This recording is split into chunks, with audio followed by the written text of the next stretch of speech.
De retour dans l'Africa Newsroom, nos éditorialistes Daoud Attal, Jean-François Akanji-Kombe et Jean-Marie Bitomo sont toujours avec nous. Et tout de suite, c'est le dossier du jour.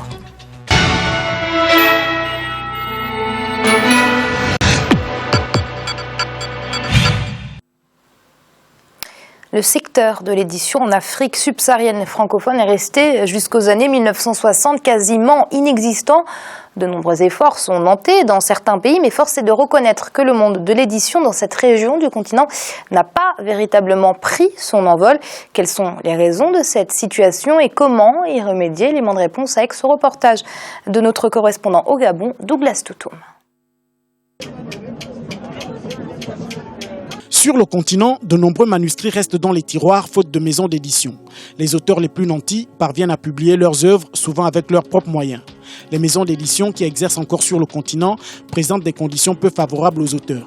Pourtant, après les indépendances, de nombreuses maisons d'édition promues par des hommes de lettres du continent ont servi de terreau à l'éclosion d'une production littéraire de qualité. Présence africaine est la doyenne des maisons d'édition en Afrique noire francophone. Créée en 1949 par le Sénégalais Alioune Diop, elle s'est donnée pour ambition de permettre aux nouvellistes, conteurs, essayistes, penseurs et poètes du monde noir de trouver un espace d'expression et de circulation de leurs œuvres. 66 ans après, les maisons d'édition sont-elles devenues le talon d'Achille de la littérature sur le continent? Pourquoi les maisons d'édition et leurs écrivains ont du mal à s'imposer? Quelle est la politique pratiquée par les autorités pour promouvoir des structures indispensables au développement de la littérature en Afrique? Avec les bouleversements politiques que l'Afrique a connus dans les années 90, de nombreux États francophones se sont ouverts au pluralisme et à la démocratie. Ainsi, certaines mœurs se sont déliées, entraînant la liberté d'expression et conduisant à la création de nouvelles maisons d'édition locales. Qu'on aille au Sénégal, en Côte d'Ivoire, au Mali, au Bénin, au Togo, au Cameroun, au Gabon et au Congo, nous avons de plus en plus de maisons d'édition locales. Et d'ailleurs, certaines d'entre elles commencent à faire parler d'elles. Non, les maisons d'édition ne sont pas le talon d'Achille, c'est-à-dire la faiblesse de la littérature africaine, bien au contraire. En fait, nos maisons d'édition sont en gros confrontées à deux grosses difficultés. La première, c'est que les grands noms de littérature africaine, d'Afrique noire francophone notamment, publient en France, en Belgique et au Canada, pour ne citer que ces trois pays, et non pas en Afrique, et pour des raisons bien comprises. Et la deuxième difficulté, c'est qu'en Afrique, il n'existe pas de réseau de distribution et de promotion des livres, de la littérature. L'activité éditoriale reste réduite en Afrique subsaharienne francophone et l'accès aux maisons d'édition et aux livres demeure un défi à relever. La littérature africaine est confrontée aux mêmes réalités sur le continent. Au Gabon, par exemple, le pluralisme des maisons d'édition a permis de faire évoluer le secteur. En ce qui concerne le Gabon, on voit que les maisons d'édition ont apporté quand même un plus. Et c'est tant mieux. On souhaiterait même que les pouvoirs politiques suivent le mouvement éditorial. Ce qui a été intéressant avec la multiplication des maisons d'édition au Gabon, c'est que il y a eu une politique de soutien aux écrivains et aux critiques, parce que la difficulté de publier toujours ailleurs faisait en sorte que ça freinait le mouvement, tout le processus de production qui pouvait s'en suivre. Le Gabon compte un peu plus de 150 écrivains confirmés pour 8 maisons d'édition. En 2008, le Gabonais Jean Divassa Nyama a remporté le Grand Prix littéraire d'Afrique noire avec les éditions Nzé. La maison d'édition dans laquelle je suis, elle se porte très bien. Je n'ai pas de problème à ce niveau. Au niveau de la distribution, le problème est qu'au niveau du Gabon, l'écrivain est à la fois le diffuseur, le distributeur et le créateur des œuvres de l'esprit. Or, ailleurs, les tâches sont partagées. L'écrivain se contente d'écrire et d'autres prennent le relais. Moi, la maison qui m'édite diffuse aussi bien en Europe qu'en Afrique. En 2004, l'association d'éditeurs AfriLivre avait recensé dans son catalogue des livres disponibles des éditeurs africains 1318 titres, dont environ 400 consacrés à la jeunesse. Pourtant, plus nombreux sont les écrivains en devenir qui frappent aux portes de ces structures pour espérer voir leurs œuvres publiées. L'éditeur n'est pas obligé de publier un potentiel écrivain parce qu'il lui a présenté un travail. Je viens de vous le dire, le livre est un produit commercial. Si l'éditeur n'y voit aucun intérêt marchand, il ne le publiera pas parce que la fabrication d'un livre coûte de l'argent. L'éditeur investit dans votre livre pour qu'après il puisse en tirer des bénéfices. Mais s'il ne perçoit pas, s'il n'entrevoit pas ce bénéfice, il ne le prendra pas. Si les maisons d'édition du continent n'ont d'autres ressources que de sous-traiter avec des maisons occidentales pour certains travaux, les auteurs, quant à eux, touchent mieux leur public cible en restant sur le continent. Un auteur apporte son livre, son texte, soit par mail et tout le reste, et puis on regarde le comité de rédaction, le comité de lecture, on donne un accord, après le livre va dans le circuit normal de fabrication, donc l'infographe monte le livre, on envoie l'exemplaire, comme vraiment ailleurs. Maintenant après, le souci, ce qui nous embête encore, le talon d'Achille auquel faisait allusion, vient à partir de là, au moment où il faut maintenant l'imprimer. C'est-à-dire qu'on est toujours obligé d'envoyer nos textes, bien nos publications. En fait, on va dire, pour ce qui est de la phase de l'impression, on est obligé encore en ce moment de sous-traiter avec la France. Tout simplement parce qu'il faut l'avouer, tout le talent et toutes les conditions techniques pour avoir des bons ouvrages sont encore en France ou ailleurs. Comme un peu partout sur le continent, le gouvernement gabonais entend stimuler la créativité. De ce fait, le Bureau des droits d'auteur et des droits voisins est en phase de démarrer ses activités pour le bonheur des créateurs d'œuvres de l'esprit. Les autorités ont mis en place un programme pour la valorisation des artistes gabonais. Au moment où je vous parle, le ministère de la Culture a mis en place un bureau gabonais de droits d'auteur qui va certainement décoller d'ici là. J'y crois pourquoi? Parce que ce n'est pas en croisant les bras qu'on peut y arriver. Quand moi j'ai commencé à écrire, il n'y avait pas beaucoup de maisons d'édition au Gabon. J'ai publié mon premier roman, Oncle Ma, en 1991. Donc il n'y avait pas beaucoup de maisons d'édition, il y avait seulement la fondation Raponda Walker. Mais aujourd'hui, on rencontre les éditions Tsam, les éditions Dem, les éditions Amaya, la Maison gabonaise du livre. En Afrique, la situation de la littérature a relativement évolué au cours de ces 15 dernières années grâce à une jeune génération de professionnels qui a créé de nouvelles structures et investi majoritairement dans l'édition. Ruisseau d'Afrique au Bénin, le papyrus au Sénégal, Graines de pensée au Togo, Ifriqiya et les pensées universitaires d'Afrique au Cameroun, Odem, Amaya et les éditions Tsam au Gabon sont autant de maisons d'édition locales qui font aujourd'hui la fierté des écrivains africains. Jean-François, on peut noter un léger mieux tout de même, mais ce n'est pas pour autant qu'il y a vraiment un véritable besoin en termes de maisons d'édition en Afrique subsaharienne francophone. Il y a un besoin, depuis fort longtemps, il y a un besoin de maisons d'édition, en tout cas pour publier les œuvres qui viennent d'Afrique. Et on a indiqué tout à l'heure que c'est ainsi que Présence africaine est née. Bon, ce qu'on constate également, c'est qu'il y a une évolution du contexte et du marché. Présence africaine, la naissance de Présence africaine coïncide avec des mouvements d'indépendance, avec un foisonnement intellectuel particulier. Et Présence africaine, c'est pas seulement une maison d'édition, c'est aussi un instrument de lutte. Et la plupart des grands auteurs de l'époque ont publié dans Présence africaine, et Présence africaine continue à avoir cela.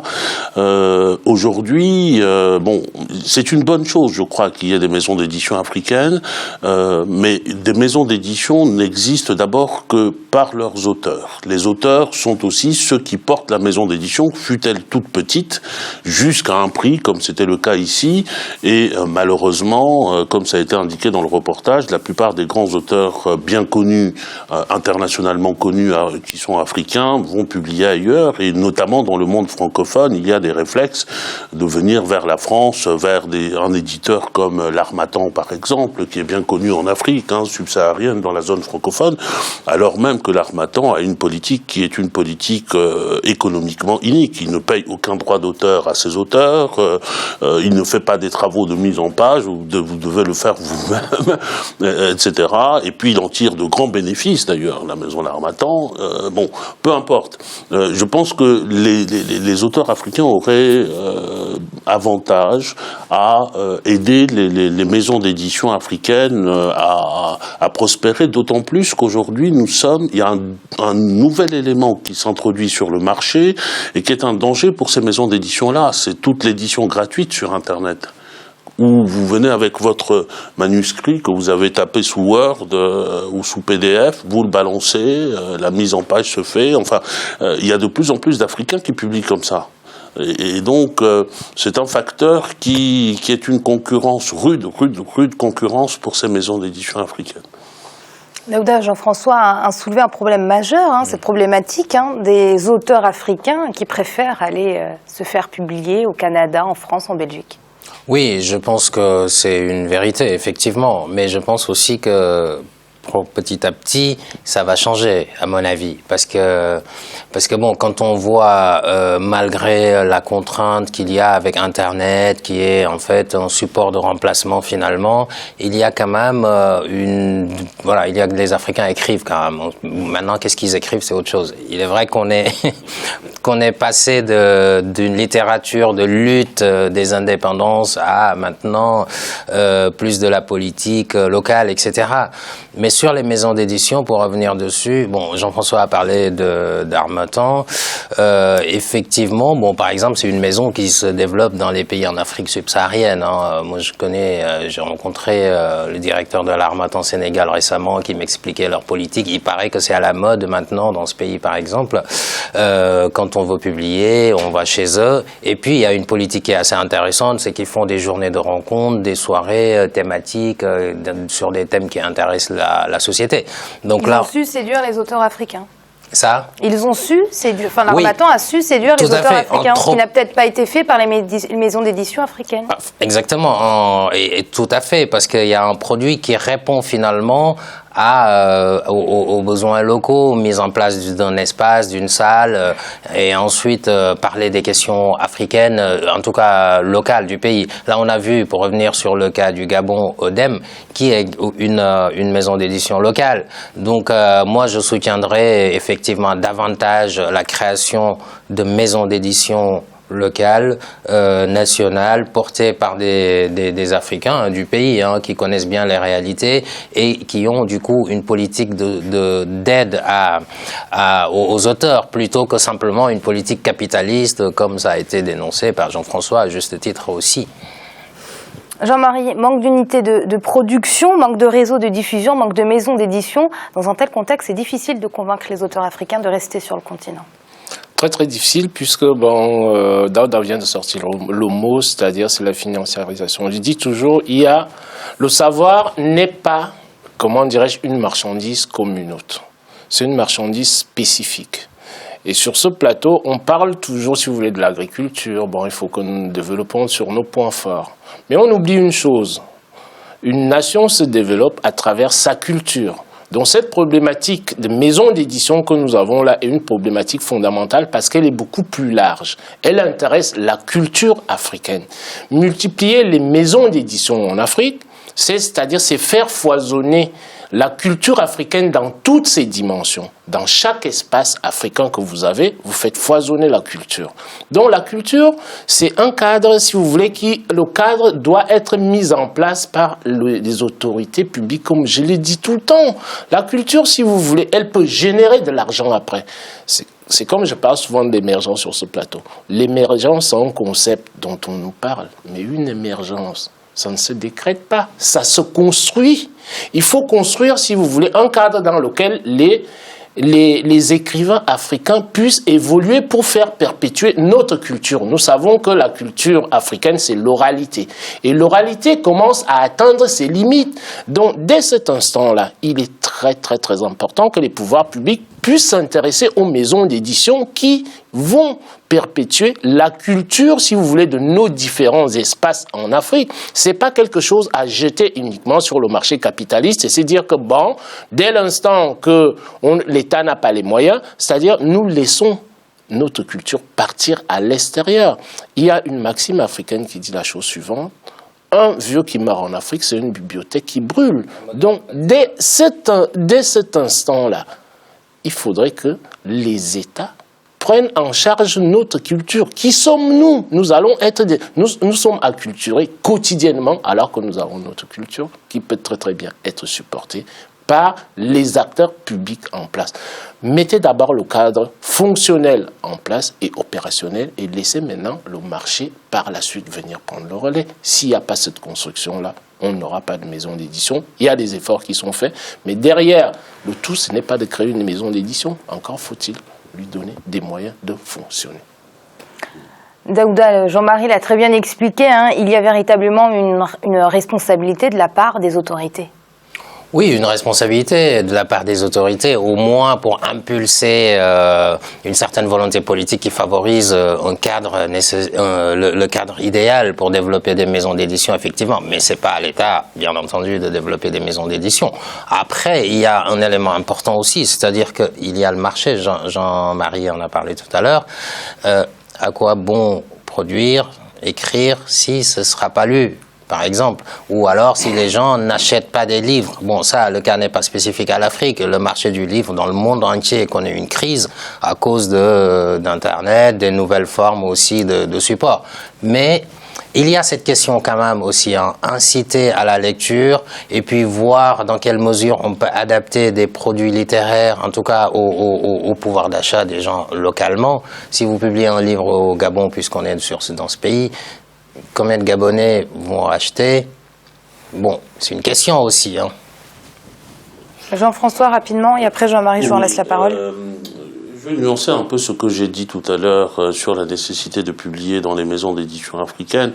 Deux points très très rapides. Je suis d'abord d'accord avec Jean-Marie sur l'implication des États. On pourrait imaginer par exemple que l'un des éléments qui est nécessaire à l'édition des ouvrages, c'est-à-dire la partie imprimerie, qui nécessite des investissements lourds, on peut imaginer que les États puissent participer à cela, notamment et mettre à disposition, évidemment contre rémunération, des maisons d'édition. Et puis surtout, il y a quand même un enjeu qui est celle de la participation de la culture africaine à la culture mondiale et à la culture universelle. Et là, de ce point de vue-là, le fait que des auteurs africains soient appelés par des éditeurs européens ou sud-américains, etc., ça peut être une bonne chose. C'est une bonne chose, c'est une voie de diffusion, à la condition que ça ne soit pas une forme de tropisme des auteurs qui préfèrent aller vers ces biens, et notamment ça permet également de les lancer dans des circuits où on a des compétitions internationales, où on a des prix, où on a des choses comme ça. Ce qui pose l'enjeu pour les éditeurs africains, justement, doublement sur à la fois le circuit de distribution, mais aussi la diffusion et le captage aussi, la tentative de capter des auteurs qui ne sont pas seulement africains. Le jour où nos éditeurs auront cette ambition-là, c'est une belle ambition pour l'Afrique. Jean-Marie, très rapide. Hein. Très rapide, je voulais rebondir sur un point que Daouda a abordé tout à l'heure, à savoir que là on parle de maison d'édition. Derrière une maison d'édition, on n'a pas parlé de contenu ici, là j'espère qu'on en parlera dans la semaine. Le contenu, c'est quoi? Pourquoi j'insiste sur la dimension culturelle? Quand nous voyons, c'est-à-dire les maisons d'édition africaines ne fonctionnent pas, pourquoi je parle toujours de volonté nationale? Vous allez en Afrique, dans 80% des pays dans lesquels vous êtes, l'histoire, la géographie, tout ça, ça vient de la France. Ce n'est que récemment que on essaye de faire un effort, de faire diffuser notre histoire locale, comment dirais-je, à nos populations. Et c'est l'heure de marquer une nouvelle pause. On se retrouve très vite pour la suite de l'Africaine. Nous vous remettons tout de suite.